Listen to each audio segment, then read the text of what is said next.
Hi, Mom. Hi, Lweendo. How are you? I'm good. I'm good. It's a Monday. Yes, I'm good. It's a Monday. Yes, Okay, yeah. yes, it's a Monday. We're starting the week. Since I last spoke to you, well, I speak to you every once in a while, but officially, since we last spoke, some new things have happened in your life. You've gotten some new governmental jewelry, I see. Governmental swag, if you will. Yeah, it's a swag. It's swag. Heavy. It's heavy, but it's incredible. Congratulations. It's Thank such you. Thank you so much. It's such a big deal, and it's so wonderful to see you get it. You know, sometimes when it's these awards, they're like far away people, like, you know, it's like it's out there, but to sit next to you and know a little bit about your story and how hard you've worked and what you've done in this industry for women in the arts, it's really heartwarming. Like, it gives me hope that people like you are finally getting their flowers, that you're finally being like awarded the things you deserve for the work you have done so diligently. Thank you. It feels actually, no, let me be honest with you. I was shocked because it was an email. Oh. That came to say the president is going to bestow this, and I read it, and I know how it happens. I know that there are people who nominate you, and they give their own motivation. Yeah. And then you get that letter, and you know that there are, I'm not saying 60 million people in the country that make art, but there is that number of people in the country, and you get selected as one that is supposed to get or deserves this award. So it was amazing. I was very chuffed, as they say. As you should be. It's huge. I think also because usually these awards are, and I mean, I think your career speaks to such a multifaceted person like you are, because it really, you have such a long history of service. You've also got creative output. You've also got the mentorship, just the like kind of policy and, you know, arts environment, cultural work in general. So it's really wonderful to see you being given an award that acknowledges your complex role in the South African art scene. Because, I mean, if your peers, there's only one Bongi Dlomo, right? There are many names. Yes. The names might coincide, but what I mean is there's only, I hear you. There's you, right? Yes. And we understand kind of the arts industry is its own, you know, monolith and own juggernaut. Yes. So when it comes to, and I'm not going to say anything else about Department of Sports without the culture, but when we know what the environment for arts looks like in the country, and we know how people are struggling as artists, it does give hope to see someone who we regard as one of our own to be given an award like this. Because even though we might not agree with what the government does, or, you know, coming back and forth, but it shows at least that they are listening to us. They are aware of the people who we think should be championed. So I think that for me is the really most beautiful part about it, because it's a hard environment to be a human being right now. Absolutely. So it's a hard environment to be an artist, even more so. So to see you continuing and doing all that you do and be acknowledged for it is a very big deal. Yeah, I mean, there were a number of awardees that received their flowers posthumously. So I'm just pleased that it happened while I was still, while I am still. Thank you, ma'am. And for my grandkids, it was such a big thing. Of course. And my granddaughter said, "Oh, Granny, you are going to be the first woman president." Okay. And I said, "You wish." We do. I said, "Yes." We do. Yeah. We do wish you were president, I think. I mean, look, at the end of the day, you have done so much for so many. And I can only imagine what it's like for your grandchildren to see granny, you know, not Bongi Dlomo, Oh yeah, no, I'm but grand. Bobo, your Yes, gran, yes, I'm grand. as receiving the Oliver Kamanga, so that Yeah. your family is also there. So when my grandson sees me, he's 9, he's turning 10 this month, and he calls me Kamanga. And I keep telling him, no, I'm still Granny B. Everyone calls me Granny B or Mama B. So I say, I'm still your granny, and I'm not a Kamanga. But it's good to know that even though I did not have a huge number of role models to get to where I believe I'm a role model of sorts to other young people. If you're only voting one, I'll take the one vote. You're a role model to me. Yeah, so it's great to know that this award or this acknowledgement, as you correctly put it, comes when my kids and my grandkids can see it. Yeah. And I'm not saying they have to emulate, but it's empowering. It's empowering to the young people and to people like yourselves that are working here. Look, you were the first for a lot of things. When we were speaking, we were spoken about the Joburg Biennale. And last year when the Mihloti Nzako book came out, I got to kind of understand a little bit more of your history. But you were the first Black woman to do a lot of things in this industry. What kept pushing you to keep on doing more? Because I also know that you're going to continue to do more. This has happened, but the type of person that you are, you're always on the go. So what pushes you to keep doing all these new things, to be the first to do that, the first to do this? I know sometimes it sounds very African American. I was the first to do this first.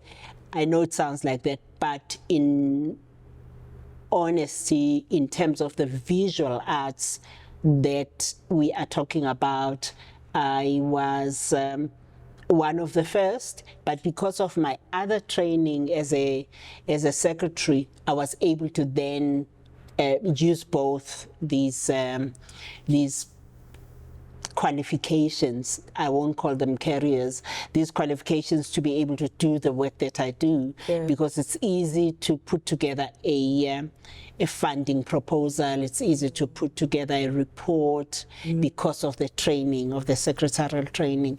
And so to put together something like Mihloti Nzako and the collection that gave rise to Yakali Nkomo exhibition comes from the territory of knowing both, of doing both, of understanding the ramifications of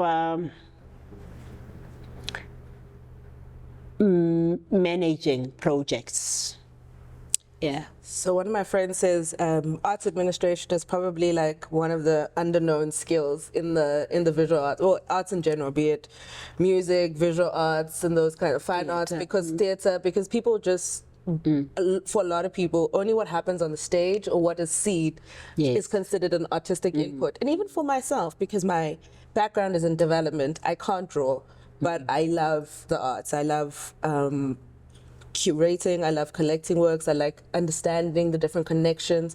And I think that in order for the arts to move forward, we need more people who are like you, who do both, right? So we need lawyers who are also artists. Absolutely. We need people who do management who are also artists. Yes, absolutely. Because it's going to take all of us in order to kind of get to this, this next level, whatever that might be. But I wonder, what do you wish you had known at the start of your art journey? Sitting where you are right now, what would you, I'm not asking for changes, I'm just asking for the value of perspective and hindsight. It's a very multifaceted question, in that my going to art school was not planned. I mean, there was no career guidance.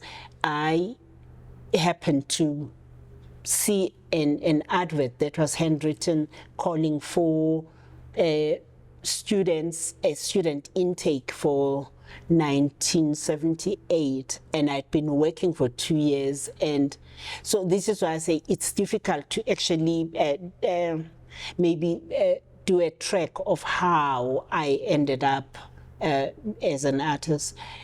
So I went to Roxrift to do the 2-year fine art diploma, but I didn't actually have an idea what it was going to yield.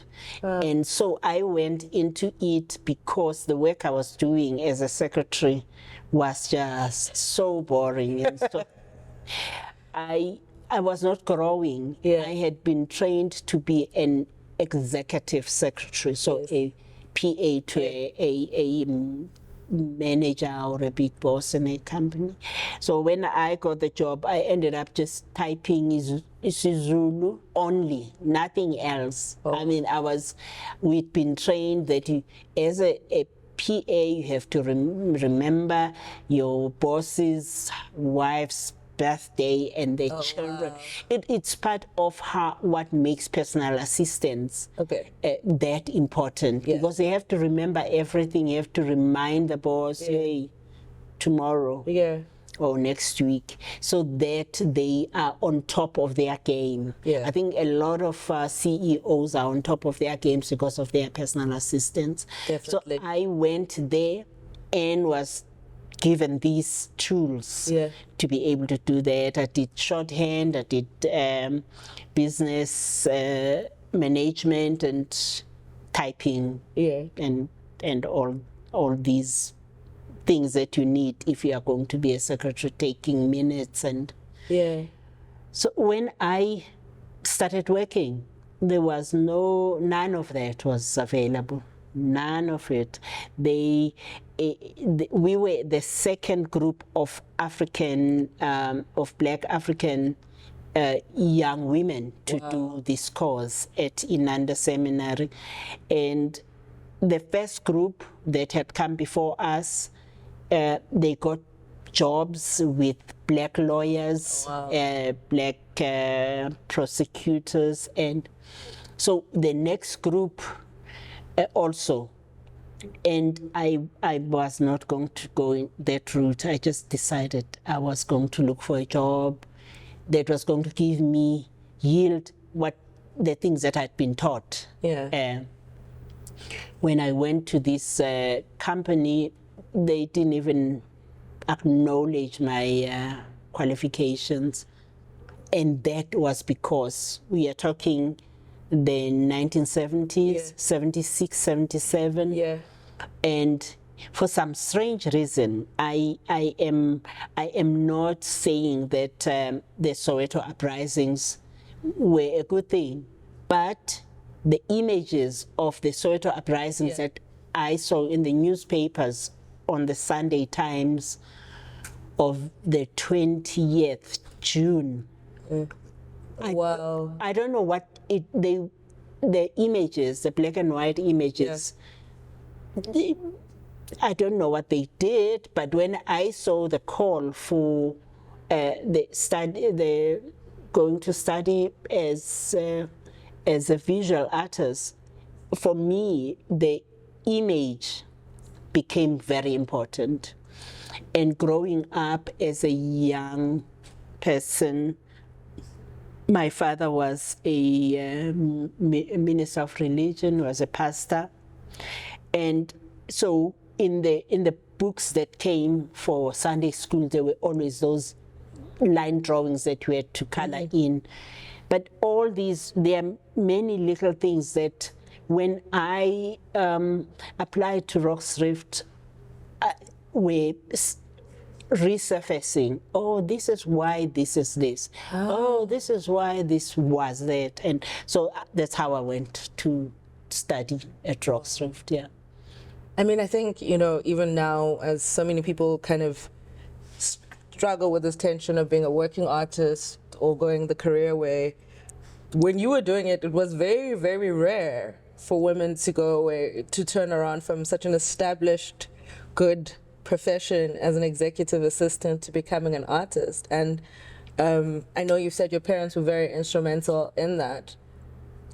But again, it's one of those, wow, that took a lot of bravery from everybody, actually. I would agree with you fully, because I was earning, sorry, Dad, I was earning more than my father when I started working. Wow. And when I left, when I said I want to go back to school, they didn't say no, don't, because we need the money. Yeah, we need the money. They didn't. But I said, don't worry, I'll pay my own school fees. And it was very reasonable. It was a boarding school. We ate, we had our meals there, we slept there, and we got art materials for free, and started working. Oh, wow. So they didn't have any objection. And the following year, I got a bursary from I mean, the money was just minuscule. It wasn't even, you wouldn't even say it was school fees. Really? Yeah, it was, I mean, we're paying 150 rands for the whole year.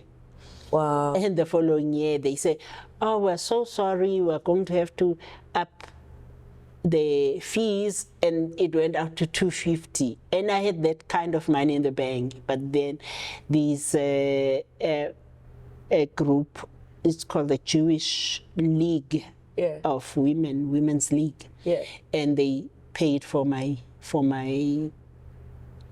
tuition. So it was that easy, because there was very little that needed to be paid. My parents would just help with transport. Maybe my dad would take me to a train station, and then I'd take a train and go to school. I think you're speaking about like a level of independence and agency that women, even today, don't necessarily have. I think and I don't want to frame it as black tax, but the framing of familial responsibilities as always being a negative thing that will hold you back is something that a lot of people experience, whether or not that might be your parents' intention. But I really think that, I know if I went home and I said I wanted to be an artist, it wouldn't fly. No offense to my parents. Simply because there are certain things that they think, as a black child, as a black woman in the world, certain levels of education will equip me better. I don't necessarily agree, but as I've grown older and I've seen what it means to be a black woman in the working world, I understand why the conservative path is more chosen or desired by parents, because the results seem, visual. But with the arts, it can be a long time before, you make it. It can be a long time before you're able to eat off the work that you create. That is true. It is true in many ways, because even for me, I mean, when you ask me, how did you manage to do all this? It's very difficult to pinpoint what and when. It was just the, I keep saying, for black artists to exist, especially in this country where there was no tertiary education for the arts, if you wanted to go to a university to do art, you had to go to the University of Fort Hare that had a faculty of art. And Wits Rau, which is now University of Johannesburg, Potchefstroom, all these universities had faculties of fine art. But to be able to be admitted, you had to be white first. If you're not white, you had to get a permission from the Minister of Education. Wow. And if you said, oh no, it's because I want to go to the University of Durban, which is now UKZN, well, but there is the University of Zululand, Ongoye, but they didn't have a fine art faculty. So it was clear that we were shepherded towards nursing, teaching, social work, police, not that women did a lot of police work then, it was mainly guys. And so you were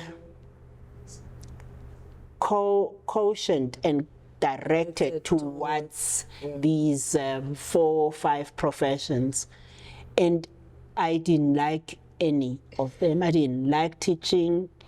And then something happened in 1972. I had an accident of a tractor falling on my leg. Oh, no. Yes, and it broke. I went to hospital. But then what it meant is that I wasn't going to be able to stand for a long time. And when you're teaching, you're standing. When you're nursing, you're standing. Yes. So it was... So the tractor basically saved you from... Yes, from needing to decide. Yes, even though you already kind of knew at that stage that there were none of these things were for you. No. All my sisters, 3 of my sisters are teachers, and my brother was a teacher. I mean, I think teaching is a valuable vocation, and you are an arts educator in your own right now, because I've seen you with young children and people who are starting. I know that you love teaching, but I also understand what you're saying about not having to be forced to make that choice. Yes. I enjoy imparting knowledge rather than saying this is not right, this is right. And I can't, because with art, I really, really honestly believe that, I'm not sure how they teach at university, how they teach art, but I think it's so much about the artists, about the students, and what they want and what they can get from the tutorials or from looking at exhibitions, going to that's the only way. You are not taught this is how you hold a pencil to make a drawing. We were not taught that at all. We just taught methodology, like this is what you do to be able to do a lino print. You take that slab and you do incisions with an image in your mind, and that's how we all sort of learned the method rather than be taught what to say. So how to say it. So it was easy for me when I was at school, at art school, to actually remember more and more the images that I had seen in newspapers, that I had seen, especially in newspapers, because images were black and white. So doing lino and etching was always black ink on a white paper. Okay. Yeah, so it lended itself so much easier for me. And it was also a form of writing. Okay. Because you told a narrative through the artwork, and my narratives were linked so much to the socio-political situation in the 70s, late 70s, early 80s, into the 90s. I was always commenting socially through my work. What's your compelling narrative right now at this time? It was inspired and is inspired by what President Mandela said. I don't know who had asked him a question, but he said, if this government does to you what the apartheid government did to you, you must do to this government what you did. So for me, it was like, oh, okay, all right. Meaning continue commenting, don't throw stones, but continue commenting. So my narrative at the moment is very much around what's happening in the country.